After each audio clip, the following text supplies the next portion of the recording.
Hi, you. Thought I better get on here. I'm gonna have to get on YouTube whether I feel great or bad because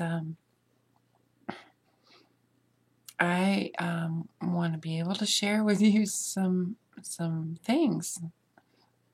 Right now, today is a pretty rough day. Again, I've been consuming all my urine as usual. It's nice and clear, looking really good. I went to see the doctor yesterday, my doctor, and I told her of some symptoms that I have going on that were brought to light to me through having the psych eval. I had a 8 to 10 hour long psych eval done last like 2 weeks ago.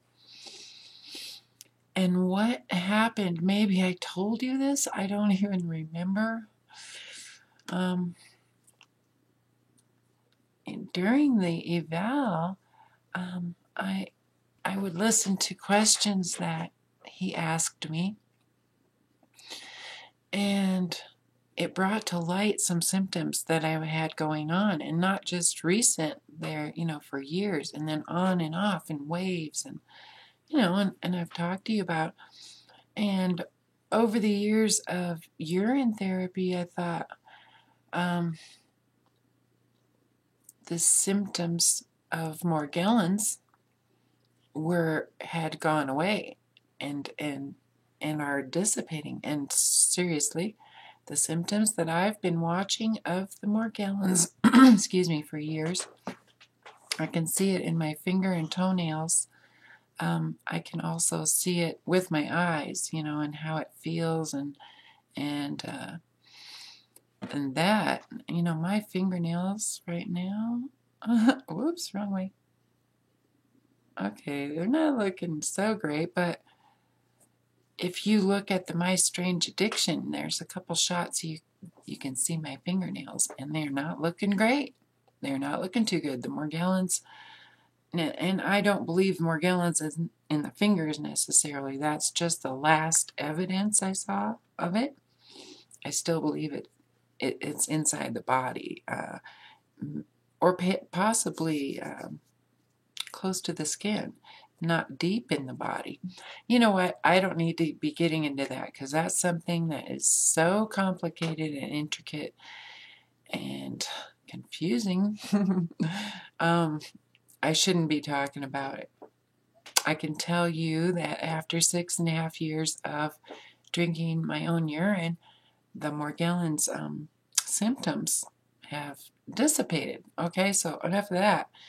As far as cancer, I've had several doctors. I mean, they can kind of tell by looking at me that I'm looking better in that arena.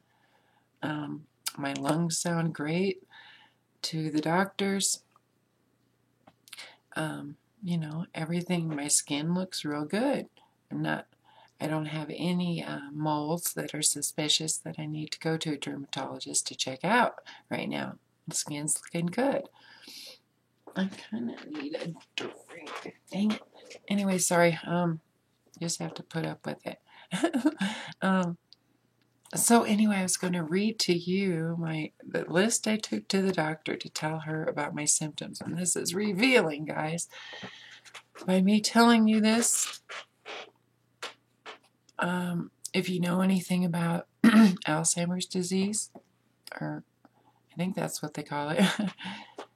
Anyway, I've been biting my tongue when I eat regularly. Sometimes it's 4 or 5 times a day. Sometimes not much at all. Oh shoot, phone's ringing. Anyway, yeah, biting my tongue, and it's like my tongue doesn't know where to go in my mouth. Okay. Second one was I have been choking on my saliva as I'm drinking or talking or eating, or sometimes I will occasionally inhale my saliva. And that's been happening gradually more and more and more. The hallucinations. I've had some visual hallucinations. I don't see people that aren't there, and I don't see things that aren't there, but I see a different color. Like sometimes I see, reminds me of hallucinogenic drugs I took way back in the 70s, you know? Green around everything, green and pink, neon. I know. So visual hallucinations right now aren't bad. Sometimes I get a glow, like everything in the room or outside, you know, like it's beautiful actually. Everything has a glow of fluorescence, like pink or green, or I can't really, it's hard to describe. But the smell hallucinations I've been getting this week are really kind of blowing me away. And it makes me remember over time of possible things I've smelled and thought it was really something, and it wasn't. And so anyway, like the other day I came down the stairs and it smelled like I lived in a horse barn. I smell horses, I smell hay, I smelled it all, and it's like, you know what? There aren't any horses around here. No cows, no horse. Well, there are. They're around, but not on our property. And you know. Okay, and then dog poop. Sometimes I get, or I swear you know, and there isn't. There's no dog poop. I mean, I'm talking it fills the entire area like there's a big pile somewhere, you know? Nothing. And then it goes away. Oh, this one's a pretty scary one. I have this hallucination of it's a cancer, a dying of cancer smell. I've smelled it before because I've been in the healthcare field for a very long time, and it might have been 20 years ago, used to work with people when they were dying of cancer. So I know what that smell is, and so I'll smell it like in the bathroom, you know, just the whole bathroom is full of this smell. It's like it's not coming from anywhere. But when I go outside the bathroom, or, you know, I don't think it happened in the bathroom. I think it was a different room, but it was like that, yeah. And then there was one day I smelled a dead animal, and I don't know, I'm pretty sure everybody knows what that smells like, a rotting dead animal like that has maggots and stuff in it. So, you know, there's no dead animals in my house. Anyway, so yeah, okay, so I have the sight and smell hallucinations. I've had a dizziness thing going on. You know, I hang on going down the stairs just because I haven't passed out, but I have had a few times, I would say about twice a month, I get so dizzy that I have to go down and put my head between my knees and breathe real deep and get my bearings, and then I can go on. And then head, like this, I have this head and neck pressure. You know what? I didn't even write down on here the ringing, ears ringing, because that is huge. Excuse me. Oh, geez. Yeah, it seems like upstairs, when I go upstairs into the kitchen, it's not as bad as when I'm down here in my room with the computer in it and everything. It seems like it's worse, but it might be because it's quieter down here. It's pretty quiet. And that ear ringing thing is enough to drive you nuts. No, I want to talk to you along the way because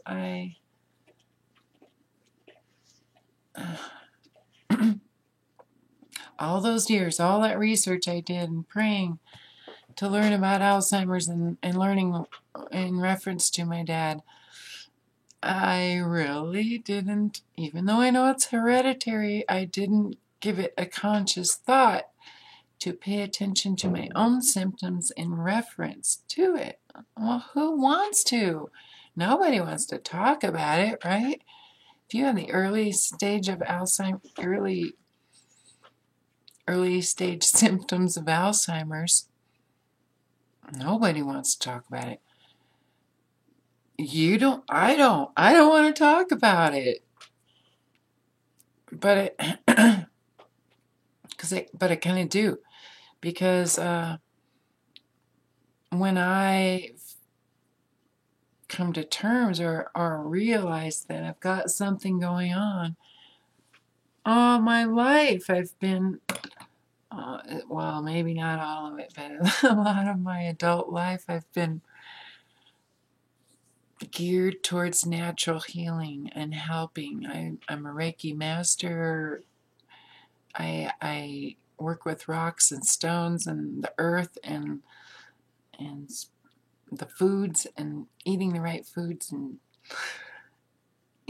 breathing deep and meditation kinds of things. And yeah, I hope I'm talking loud enough. Geez, sorry guys. I keep looking down here to see if there's anything else I need to talk to you about. Yeah, so my ears ringing and this neck and shoulder pain, which I think is stress. I've always thought is stress related. When I get in real stressful situations or periods of time that are very stressful for a long period of time, it's so tight and comes up my neck and back into that area where I had the aneurysm, and it just feels like, I don't want to talk about it too much because I don't want to make it happen. Yeah. Yeah. Well, this isn't a real happy clip. Sorry. I have a new friend that said my videos make them happy, and wow, that makes me happy. That's worth it all to me, because happiness is something that we need each other for it, right? Which brings me to the number one natural cure or preventative thing for Alzheimer's is social interaction. Yeah, no wonder.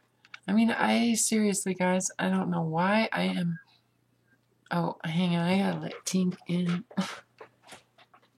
Oh, she can stay out there. This is getting too long anyway. Yeah, so social. You know what? There was another thing, is I get words, wrong words is another thing on the symptom list. Wrong words. I don't know what day it is. I do, because I looked, and I can look real easy. I thought it was the 28th. It's the 29th. See? No, I seriously thought it was the 28th. Oh. This is the saddest one, and I'll just close after this little story. There are 3 songs. Golly, I want to tell you this, and I don't really want to cry. 3 songs that I play. Oh, hang on a sec. Yeah, Scoob. My friend Scooby's gonna cheer me up. I could play on the piano all my life. I learned them when I was a kid, and I never really. I guess I did learn some other songs actually. I knew a really. Oh no! Come on, stay on track here.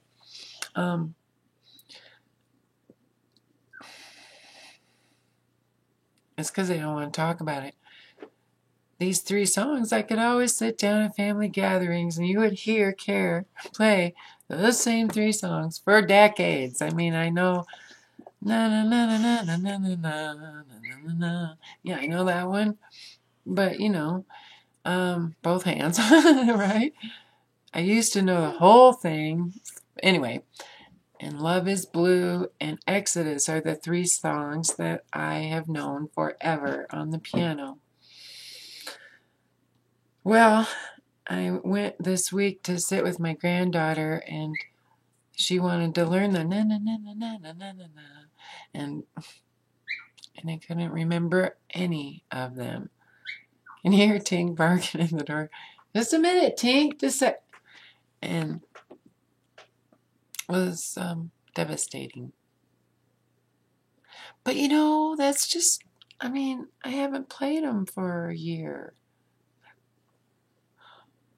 But I knew him a year ago. Anyway, see, I did it without crying. Yay! So social interaction, guys. That's why I have to go back to the city. Actually, for Trinity number 1, me number 2. But if I'm not around, then I won't be here for number 1. So,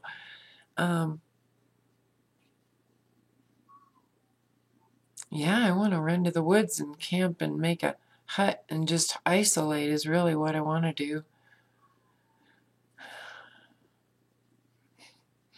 But hugs heal the brain. I think it's been proven. I'm gonna research that and find it for you.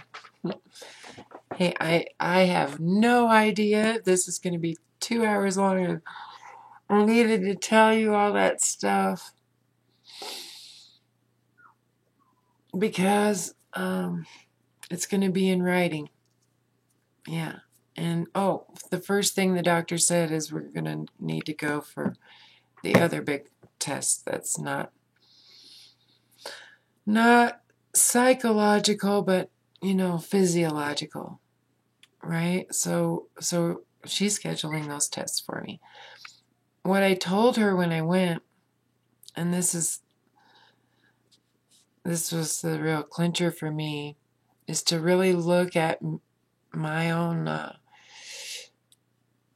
medical experience objectively as me, the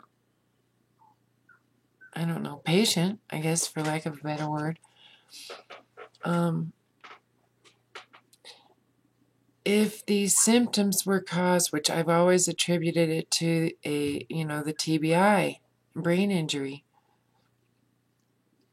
if they are caused from the brain injury, which if you're new, I had a rupture to an aneurysm in my subarachnoid.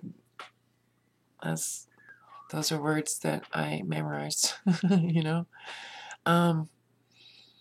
in 2006. So I always attributed these to the brain injury. But I told the doctor, I said, then they shouldn't be getting worse. That to me means it's degenerative. And I said it nice and clear instead of stumbling. Anyway, those words like that just get to be in my mouth. You know what I mean? If it was the brain injury, it would be the same, because that's a scar and a wound that was healed or fixed, right? With surgery. And this seems to be getting worse. I'm not even, I don't want to affirm things I don't want. Ask and ye shall receive. So I'm getting on the horse and going into this battle full force. My guns, I'm going to talk to you about my guns, because I've had to step back and look at my ammo. And you know what? The guns in the battle are really important. And the number 1 for Alzheimer's is social interaction. And I live in the boonies. I rarely see anybody. but my family, and they're sick of seeing me, so anyway, I love you guys for being here. Thanks for all your amazing, just thanks for you being you. You know what I mean? We're a team. We're a team. I'm going to find this and say, love you guys.